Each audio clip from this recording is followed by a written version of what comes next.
भारत में मुसलमानों की आबादी 14% है, लेकिन हिस्सेदारी 0।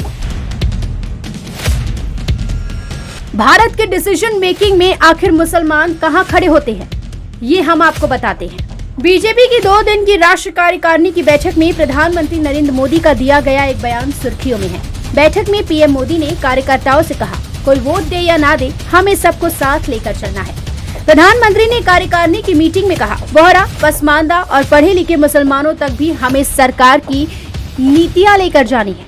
पीएम मोदी के इस भाषण की खूब चर्चा हो रही है। राजनीतिक विश्लेषक इसे बीजेपी और संघ की बदली हुई रणनीति के तौर पर देख रहे हैं। 2011 जनगणना के मुताबिक भारत में करीब 14.3% मुसलमान हैं। वहीं NSSO की डेटा की माने तो कुल संख्या में 49% पिछड़े मुसलमान हैं। यानी भारत में मुस्लिम की आबादी कुल आबादी का करीब 6वां भाग है। अल्पसंख्यकों में सबसे अधिक आबादी मुसलमानों की ही है। ऐसे में अब सवाल उठता है कि भारत के डिसीजन मेकिंग में मुसलमान कहां हैं? भारत में कार्यपालिका, न्यायपालिका और विधायिका को मिलाकर कुल 7 बड़े पोस्ट हैं। इनमें राष्ट्रपति, उपराष्ट्रपति, भारत के मुख्य न्यायाधीश, प्रधानमंत्री, लोकसभा के स्पीकर, मुख्य चुनाव आयुक्त और नेता प्रतिपक्ष प्रमुख है। इनमें से कई ऐसे पद हैं जिस पर सालों से कोई मुसलमान नहीं रहा है। 2021 में गुलाम नबी आजाद राज्यसभा में नेता प्रतिपक्ष पद से रिटायर हुए। इसके बाद से टॉप 7 पोस्ट पर एक भी मुस्लिम नहीं है। भारत के सुप्रीम कोर्ट में वर्तमान में 27 जज है, जबकि 8 पोस्ट रिक्त है। इन 27 जजों में से एक भी मुस्लिम जज नहीं है। हालांकि सुप्रीम कोर्ट में जजों की नियुक्ति को लेकर लंबे समय से घमासान छिड़ा है। जजों की नियुक्ति में डाइवर्सिटी नहीं होने का ठिकरा सरकार कॉलेजियम पर फोड़ती है। देश के किसी हाई कोर्ट में भी स्थायी चीफ जस्टिस मुस्लिम नहीं है। जम्मू कश्मीर और हिमाचल में जरूर एक्टिंग चीफ जस्टिस मुसलमान हैं। देश में अभी 28 राज्य और 2 केंद्र शासित प्रदेश में मुख्यमंत्री निर्वाचित है। जम्मू कश्मीर में विधानसभा भंग है, जहां चुनाव की अभी कोई आहट नहीं है।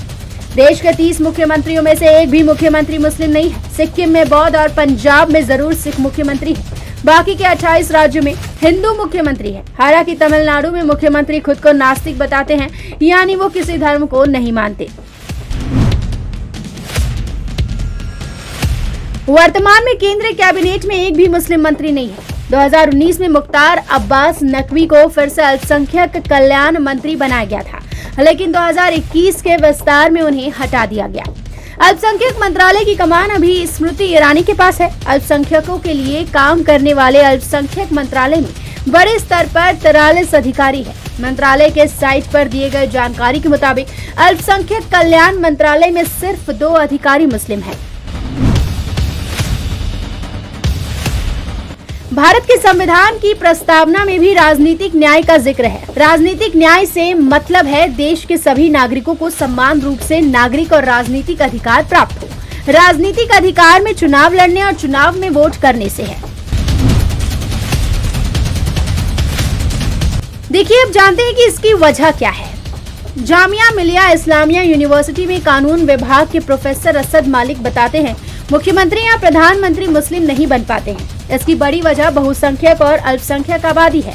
परिसीमन की वजह से कई सीटों पर मुस्लिम उम्मीदवार नहीं जीत पाते हैं, जिससे विधायक या संसदीय दल की बैठक में मुस्लिम नेता कमजोर पड़ जाते हैं। दूसरा नियम है, कोई तय नियम या कानून नहीं। असद मलिक के मुताबिक पहले की सरकार में एक परंपरा के मुताबिक राष्ट्रपति या उपराष्ट्रपति या कोई पद मुस्लिम नेताओं को मिल जाता था, जिससे बड़े निर्णय में उनकी भागीदारी होती थी। हालांकि इसको लेकर कोई तय कानून नियम नहीं है। डिसीजन मेकिंग में मुसलमान के नहीं होने से क्या असर हो सकता है? देखिए, बड़े प्लेटफॉर्म पर अपने जरूरी मुद्दे को मुसलमान नहीं उठा पाएंगे, और जब मुद्दा ही नहीं उठेगा तो इसका हल कैसे हो सकता है? सोचिएगा जरूर।